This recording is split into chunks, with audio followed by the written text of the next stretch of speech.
तो क्या America Iran से डर गया है?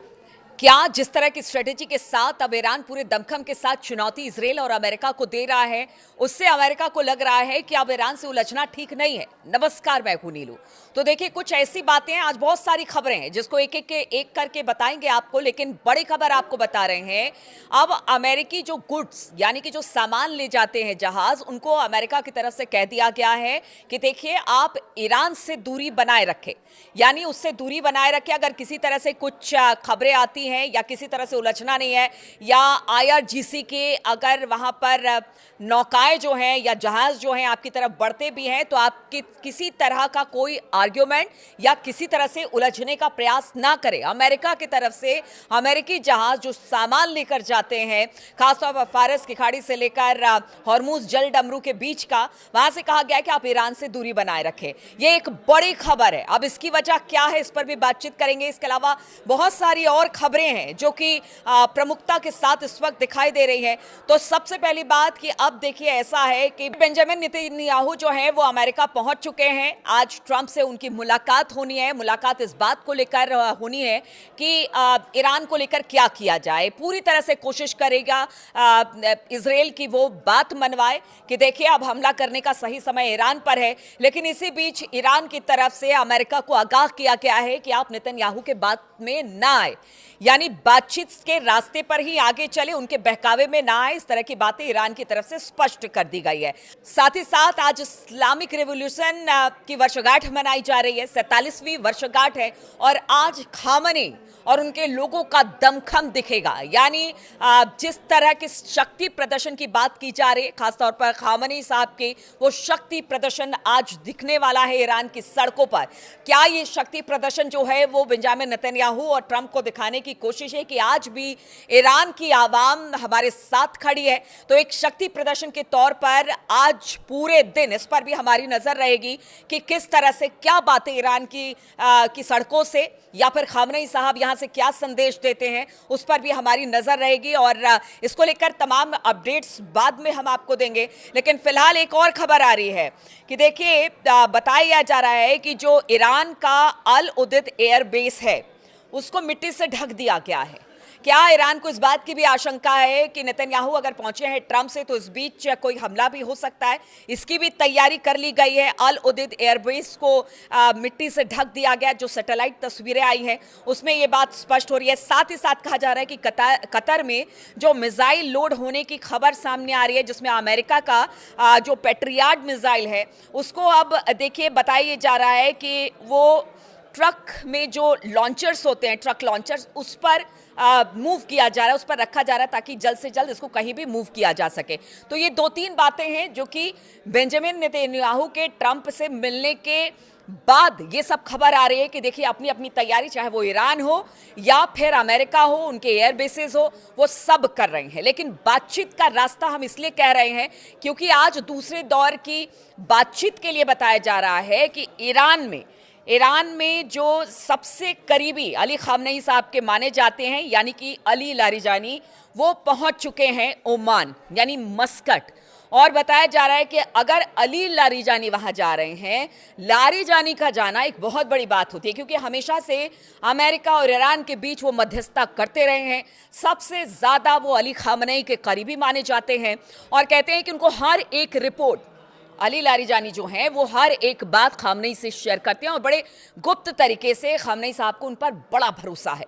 तो अब वो ओमान यानी कि मस्कट में पहुंच चुके हैं और कहा जा रहा है कुछ फॉर्मूले के साथ अली लारिजानी पहुंचे हैं। अब ये फॉर्मूला क्या है? क्या बातचीत से समस्या का हल हो जाएगा? क्योंकि जैसे शुरुआत में ही हमने आपको बोला, अमेरिका नहीं चाहता कि किसी तरह का युद्ध हो। इजराइल दबाव बनाने की कोशिश कर रहा है। ईरान कह रहा है कि आप इजराइल के दबाव में, नेतन्याहू के दबाव में ना आए। इधर अमेरिका कह रहा है कि हमारे जो मालवाहक जहाज हैं वो ईरान की सीमा के पास ना जाए। अगर आईआरजीसी की कोई बोट आती दिखाई देती है तो उससे बहुत ज़्यादा आप लड़ाई झगड़ा ना करें, उनकी बात सुने और वहाँ से दूर हट जाए। तो इसे क्या माना जाए? क्या अमेरिका अब इस बात के लिए तैयार हो गया है कि ठीक है, बातचीत का रास्ता ही अख्तियार किया जाए, क्योंकि ये समय जो है वो सही नहीं है। कुछ बातों पर निगोशिएट करने की बात सामने आ रही है। अगर अली लारीजानी वहां पहुंचते हैं, लारीजानी के पहुंचने के बाद कहा यह जा रहा है कुछ फॉर्मूले के साथ पहुंचते हैं। उस फॉर्मूले में ये कहा जा रहा है कि देखिए 60 to 80% यूरेनियम का इनरिचमेंट हो चुका है। ईरान कभी भी परमाणु परीक्षण कर सकता है।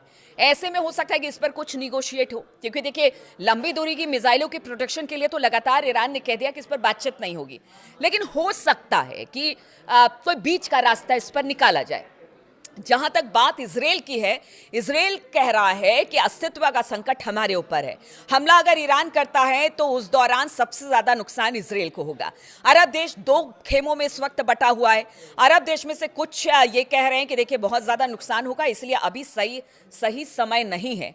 अरब देश के जितने भी अमेरिकी बेसेस थे अरब देशों में, कुछ जगह पर कतर हो गया, जॉर्डन हो गया। जॉर्डन में हमने देखा है कि बहुत ज़्यादा अभी भी डिप्लॉयमेंट्स अमेरिकी सेना के हो रहे हैं, लेकिन इसके अलावा कतर हो गया, सऊदी अरब हो गया, इन्होंने अपनी धरती देने से इनकार कर दिया है। अब ऐसे तमाम सिचुएशन की बात की जाए, और हाँ, एक बात बताना मैं आपको भूल गई। अभी 3-4 दिन पहले यह खबर आई थी कि अचानक ईरान ने अपने पूरे एयर बेसिस खाली कर दिए, और बताया गया कि एयर बेसिस खाली करने के बाद अमेरिका का F-35 विमान, 4 ऐसे विमान बताए जा रहे हैं, या पता नहीं 2 या 3 है, अभी क्लैरिटी कुछ नहीं है, लेकिन कहा जा रहा है कि अमेरिका का F-35 विमान ईरान ने मार गिराया है। ये तो बाद में पता चलेगा कि क्या वाकई ये खबर सच्ची है कि नहीं है। लेकिन इस खबर के बाद ट्रंप बैकफुट पर आ गए, और ट्रंप अब इंतजार कर रहे हैं कि क्या हमने ईरान को कम आका। वेनेजुएला में जो उन्होंने सैन्य कार्रवाई की और वहां के राष्ट्रपति को पकड़कर अपने साथ अमेरिका लेकर गए, ईरान के साथ ऐसा नहीं होगा। इसलिए अब ईरान की शक्ति को परखने का वक्त है। बातचीत एक तरफ हो रही है, कूटनीतिक बातचीत है, बातचीत से ही हल के रास्ते पर आगे बढ़ने की तैयारियां अमेरिका कर रहा है, क्योंकि अमेरिका के लिए भी सही नहीं है। ट्रंप के लिए लोग कहते हैं कि पहले अमेरिका किसी भी बात को करने से पहले बड़ा सोचता था, अपने थिंक टैंकों के साथ बैठता था, लेकिन अब तो ऐसा है कि ट्रंप के साथ कि वो पहले करते हैं, उसके बाद में सोचते हैं कि करना क्या है। वेनेजुएला के साथ ऐसा ही हुआ है। अब ये कहा जा रहा है कि देखिए कहीं ऐसा तो नहीं कि अगर ईरान पे इजराइल के कहने पर हमला कर दे, उसके बाद क्या वहां से प्रतिक्रिया आती है, इस बात का अंदाजा जो अमेरिका के बुद्धिजीवी है वो भी लगा रहे हैं। इसलिए सब यही कह रहे हैं कि नहीं, बातचीत का रास्ता ही अख्तियार किया जाए, और ये बातचीत का रास्ता ईरान और अमेरिका दोनों के लिए सही है, भले ही इजराइल क्यों ना प्रेशराइज करे आपको। तो ऐसे में अब ट्रंप ये चाहते हैं कि नहीं, बातचीत के रास्ते से आगे बढ़ा जाए।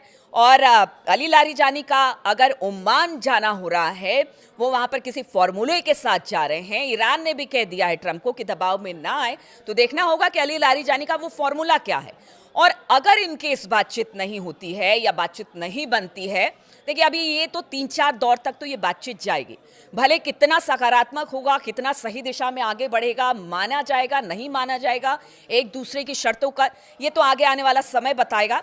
लेकिन कहा जा रहा है कि टॉक्स होंगे, यानी पीस की बात होगी, यहाँ पर लड़ाई की बात अभी नहीं होगी, भले ही इजराइल कितना भी दबाव बनाए। लेकिन इस बीच ये भी खबर है कि अगर नेतन्याहू दबाव बनाने में कामयाब रहते हैं तो क्या इजराइल पहले हमला करता है, अमेरिका उसके पीछे जाएगा, क्या ये सब चीजें होगी? क्योंकि ना तो अमेरिका और खासतौर पर ट्रंप के मूड का कोई भरोसा नहीं कि कब वो क्या कर दे।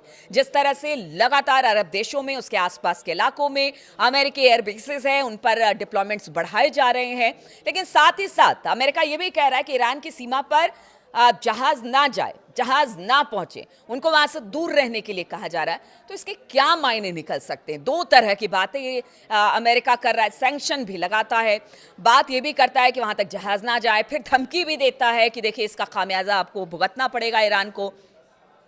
अब देखिए बातचीत के मंच पर तो बैठ गए, दूसरे दौर की बातचीत में अली लारीजानी पहुंच गए हैं, फॉर्मूले के साथ पहुंचे हैं, और इस बार ईरान निगोशिएट करने के मूड में है, और इस कंडीशन में भी है कि वो निगोशिएट कर लेगा, क्योंकि पीछे जितनी भी बातें मैंने बताई है वो ईरान के ही पक्ष में जा रही है। अमेरिका और इजराइल इस वक्त बैकफुट पर दिखाई दे रहा है, क्योंकि नुकसान बहुत ज्यादा होने वाला है। सिर्फ ईरान को नहीं, ईरान को तो जो नुकसान होगा चलिए ठीक है, उसके झेलने के लिए वो तैयार हैं, उसके लिए हमला करेंगे, लेकिन इजराइल को, अमेरिका को, अरब देशों को, सबको नुकसान का खामियाजा उठाना पड़ेगा। इसलिए टॉक्स ही सबसे बड़ा हथियार इस वक्त दिखाई दे रहा है। अब देखना होगा कि जब नेतन्याहू और ट्रंप के बीच जो बातचीत हुई है, सामने आती है उसमें क्या है, क्या दबाव बनाने में नेतन्याहू ट्रंप पर कामयाब होते हैं, क्या हमला होगा, या लगता है अमेरिका को नहीं, अभी बातचीत ही करेंगे। पहले हम सामने वाली की ताकत को भांप तो लें, उसके बाद आगे देखा जाएगा क्या होगा, क्योंकि ईरान की ताकत को अब अमेरिका और इजराइल भी मान रहा है।